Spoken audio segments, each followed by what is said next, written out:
잠시 생각해 보도록 하겠습니다. 요즘은 대림절 기간입니다. 이 기간은 성탄전 4주간으로 예수님의 성탄과 재림을 기다리는 교회력 절기입니다. 우리를 죄로부터 구원하기 위해 이 땅에 오신 구주 예수님의 탄생을 묵상하며 우리의 지난해 허물을 회개하며 준비된 마음으로 아기 예수님과 새해를 맞이하는 복된 기간이 되기를 기도합니다. 하나님의 아들이 육신을 입고 이 땅에 오신 사건은 인간 세계에서는 경험해 보지 못한 참으로 신비로운 일입니다. 인간의 경험과 이성으로 파악할 수 없는 하나님께 속한 일이며 그래서 인간에게는 모순과 역설적인 사건입니다. 이러한 모습이 오늘의 본문 이 천국 비유에도 잘 나타나 있습니다. 논리학을 잘 알지는 못하지만 학자들의 말을 빌리자면 논리에는 4가지 틀, 즉 귀납과 연역, 변증, 그리고 역설이 있습니다. 귀납은 개별적인 것으로부터 일반적인 것을 이끌어내는 것입니다. 예를 들면 우리가 성경 공부를 귀납적식 성경 공부를 하는데 이것은 본문 하나하나를 파악해서 성경의 일반적인 가르침을 얻고자 하는 방법입니다. 연역은 일반적인 것으로부터 개별적인 원리를 끌어내는 것입니다. 오늘 본문의 품꾼이나 제자들의 사고방식이 이러하였습니다. 많이 일한 품꾼이 품삯을 더 많이 받을 것이라는 그 전제, 그리고 세상 집권자들이 임의로 사람들을 부리는 이런 풍토, 이런 일반적인 세상 원리입니다. 이런 원리를 기초로 이른 아침부터 일한 품꾼들은 자신들이 더 많이 받을 걸로 생각을 하였습니다. 그렇게 연역을 했습니다. 또 제자들은 이런 세상 원리를 기초로 해서 예수님 좌우편에서 권세를 부리고자 하였습니다. 변증은 귀납과 연역의 대화를 시도하는 것인데 이 3가지 귀납과 연역과 또 변증은 합리적인 것이어서 사람들이 수긍을 합니다. 그런데 역설은 이 3가지와는 다른 차원의 것입니다. 이성과 경험에 기초한 기존의 추정을 깨어버립니다. 역설은 이성과 경험과는 모순된 것이어서 사람들은 그 가치를 부정합니다. 기독교는 바로 이 버려진 논리적 역설 위에 세워졌습니다. 예를 들어 우리가 믿는 예수님은 하나님이요 사람입니다. 걸어가신 창조주 하나님이 속된 피조물인 인간의 모습으로 성육신하였습니다. 이것은 인간의 이성과 경험으로 받아들일 수 없는 일입니다.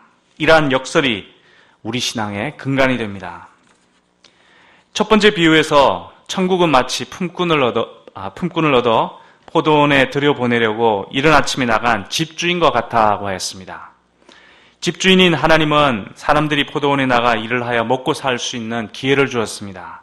하루에 한 데나리온씩 품꾼들과 약속하여 포도원에 들여보내 일을 하도록 했습니다. 그래서 이른 아침 제3시, 6시, 또 9시, 11시 등 5차례에 걸쳐 일꾼을 고용하여 포도원에서 일을 하도록 했습니다. 저므로 그들의 삭스를 지불할 때 주인은 약속대로 모두에게 한 데나리온씩을 주었습니다. 제11시, 곧 오후 5시에 온 자들에게도 한 데나리온을 주었습니다. 이에 먼저 온 자들이 불평했습니다. 1시간밖에 일하지 않은 사람들과 온종일 수고하며 더위를 견딘 자신들에게 똑같이 한 데나리온씩 준다고 주인에게 불평을 한 것입니다. 그들은 더 많이 일한 사람이 더 많이 받는다는 일반적인 원리를 기초로 더 많이 일한 자신들이 더 많이 받을 것이라고 연역했던 것입니다. 그런데 주인의 생각은 달랐습니다. 그들 모두와 하루에 한 데나리온씩 약속을 했기 때문에 약속대로 한 데나리온을 준 것뿐이라는 것입니다. 주인의 것으로 주인이 한 약속대로 이행한 것이므로 선하다는 것입니다. 예전에 미국 뉴저지의 어떤 선교사님이 이렇게 집에서 이제 렌트를 하면서 또 학생들을 이제 2세대를 가르치는 그런 일을 하였는데 본국에 있는 여러 목자님들하고 이렇게 계약을 맺었습니다. 그래서 한 달에 얼마, 학비 얼마, 이렇게 월세 얼마 이렇게 쭉 계약을 하고 이렇게 했는데 나중에 알고 보니까 어떤 분한테는 좀 가난한 어떤 목자님한테는 이분이 이 선교사님이 되게 싸게 준 것을 알게 되었습니다.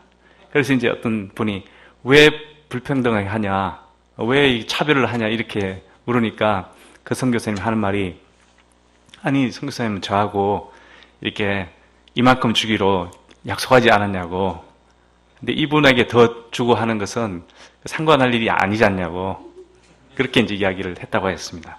이 경우하고 딱 맞는 경우 같습니다. 예수님은 이 비유를 마치며 이렇게 말씀하십니다.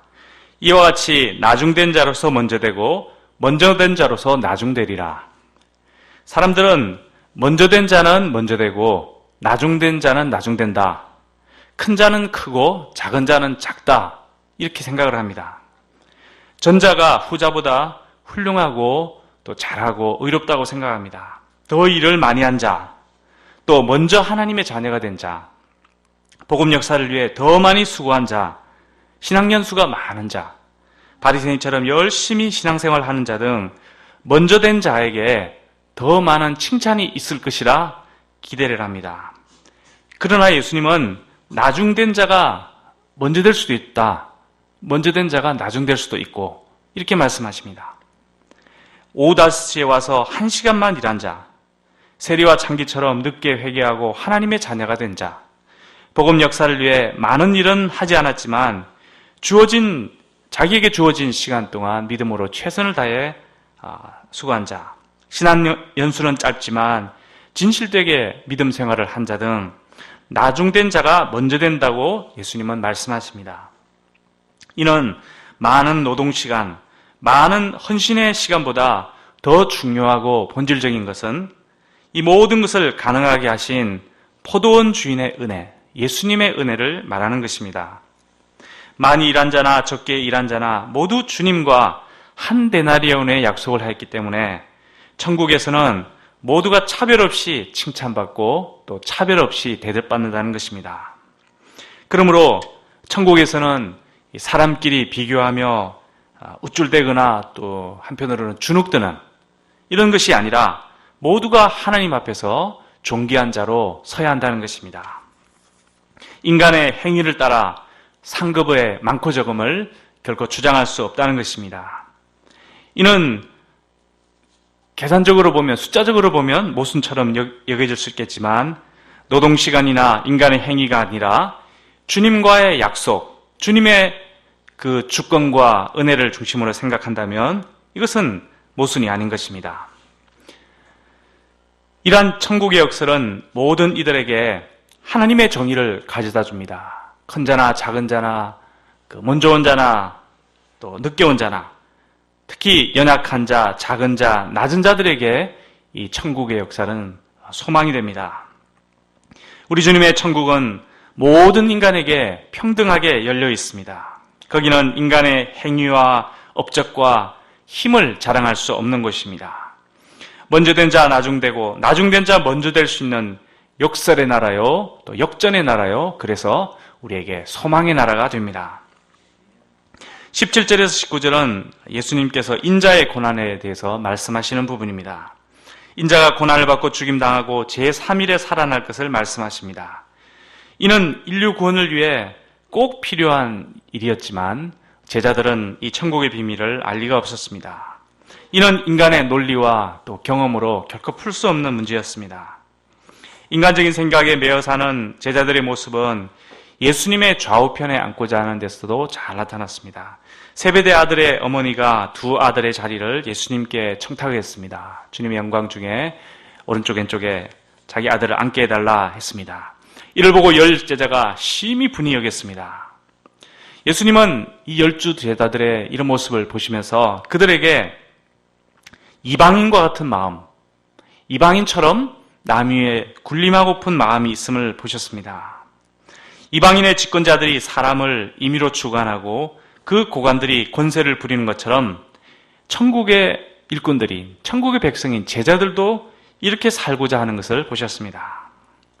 제자들은 세상의 일반적인 모습이 이러하니 우리도 그럴 수 있지 않는가. 어떤 전제를, 그 세상의 가치관, 세상의 일반적인 가치관을 전제로 두고 자기들 생각하는 이런 연역적인 사고방법을 하겠습니다. 그래서 예수님은 말씀하십니다. 너희 중에는 그렇지 아니하니.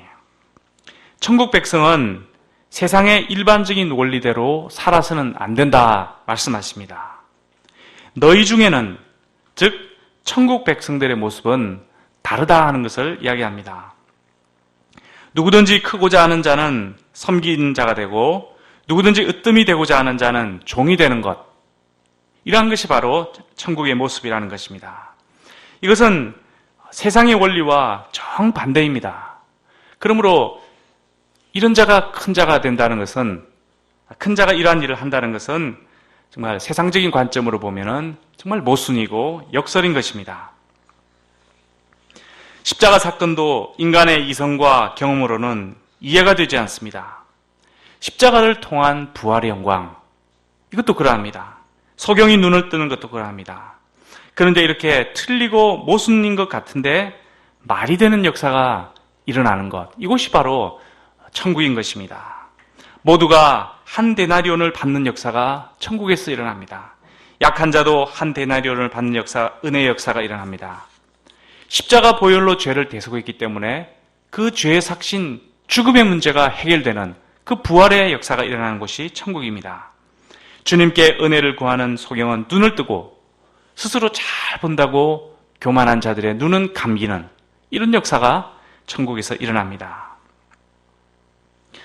우리가 천국 백성으로 세상을 살아갈 때 인간 세상의 이성과 경험으로 이해할 수 없는 이 역설의 복음 진리, 이것을 우리가 항상 마음에 품고 살아야 할 것입니다. 우리가 주님께 많은 은혜를 받고 말씀의 은혜를 많이 받지만 실제로 살아가다 보면 그 가르침대로 살아간다는 것이 결코 쉽지 않습니다. 그러면 주님 말씀보다는 어떤 세상적인 전제, 또 일반적인 세상의 원리들, 또 세상 돌아가는 모습, 이런 것들을 기초로 우리가 같이 사고하고 그렇게 행동하는 이런 사람들이 되기 쉽습니다. 또 교회 공동체 내에서도 그러한 모습으로 살아가기가 쉽습니다.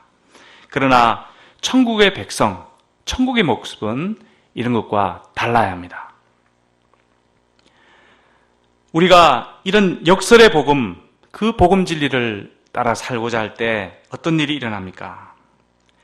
우리 가운데 먼저 와서 많이 일했다고 인간적인 자랑을 하고 또 교만을 하고 우쭐대는 이런 모습이 없을 것입니다. 또 반면 늦게 와서 적게 일했다, 또 나는 너무나 부족하고 늘 왔다 갔다 하는 일 없이 다닌다, 이런 열등감, 소외의식, 이런 것도 빠지지 않을 것입니다.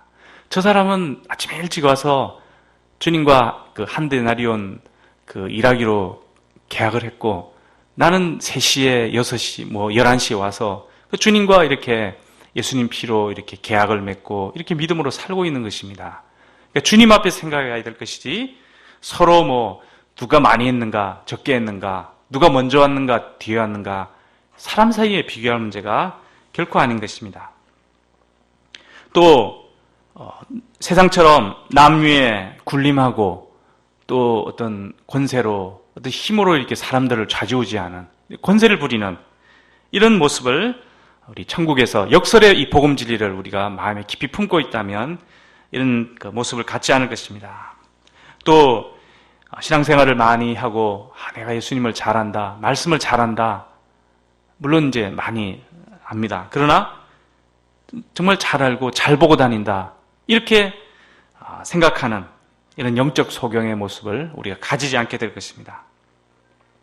또 처음에는 신앙으로 시작했다가 점점 세상의 어떤 가치관, 또 세상에서 돌아가는 그 어떤 물질이라든지 권세, 사람의 인정, 이런 것을 따라 살아가게 되는 이런 것들로부터 우리가 벗어나서 정말 예수님의 보혈과 주님의 부활의 그 영광에 우리의 참된 소망이 있다, 그것을 마음 깊이 품고 그 소망 가운데 우리가 살아가게 될 것입니다.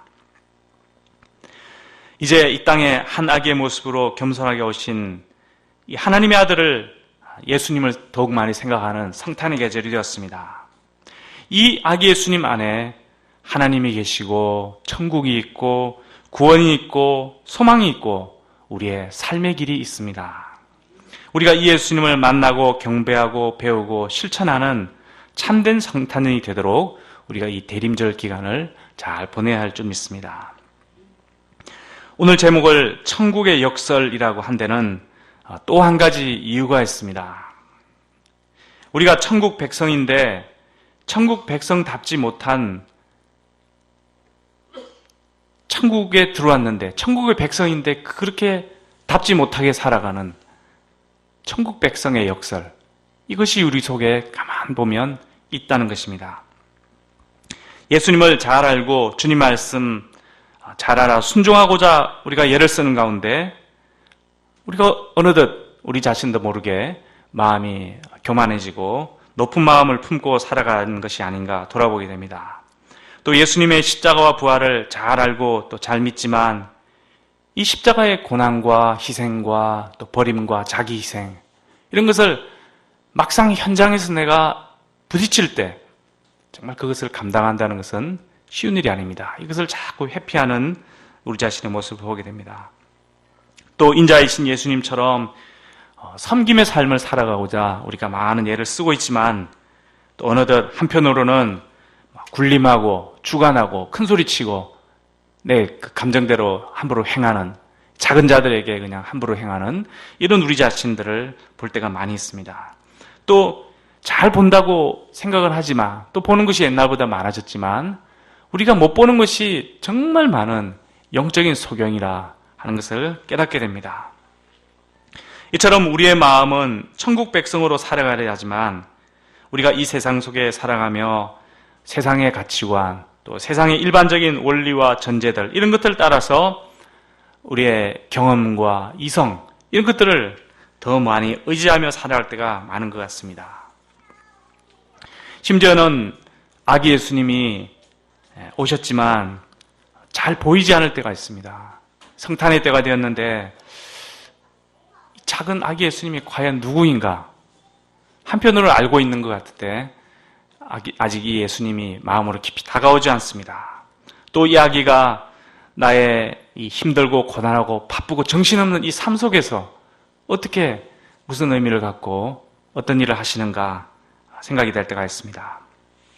물론 우리 마음의 소원은 절대 그러하지 않지만 아직은 이 아기 예수님이 내 삶을 위로하고 치유하고 새 힘을 주는 2014년 이 올해 이 성탄절에 나에게 이러한 구원을 베푸는 분으로 느껴지고 다가오고 감동을 주고 힘을 주는 그런 분으로는 아직 느껴지지 않습니다. 이처럼 우리는 천국을 이미 얻은 천국 백성으로 가려는 마음이 간절하지만 우리의 사고방법과 행실과 소망과 감정이 천국에 들어오기 이전의 모습으로 자꾸 돌아가려고 하는 이런 모습에 우리의 모습으로 인해서 우리에게 천국 백성의 역설이 있지 않는가. 주님은 우리에게 천국을 주셨는데 이 천국을 다 마음껏 누리지 못하는 이런 어떤 역설, 이런 모습이 우리에게 있음을 보게 됩니다. 하나님께서 우리를 불쌍히 여겨주시고 우리의 눈을 뜨게 하시고 인자의 섬김을 알게 하시고 십자가 부활을 알게 하시고 또 주님의 포도원에서 일하는 그 기쁨을 맛보게 해주시기를 기도합니다. 이 땅에 오신 하나님을 맞이하는 그 천국의 기쁨을 우리의 마음에 새롭게 회복시켜 주시기를 간절히 기도합니다. 이성과 논리, 경험과 세상적인 권세로 살아가는 것이 아니라 아기 예수님을 의지하여 살아가는 주님의 자녀들 되게 하시기를 간절히 기도합니다. 기도하겠습니다. 그러하신 하나님 아버지, 천국이 이 세상과 다름을 인하여서 감사합니다. 저희들이 이 세상을 살아가며 이 천국을 세상의 이런 참 논리와 경험과 생각으로 자꾸 생각하는 경향이 참 많음을 보게 됩니다.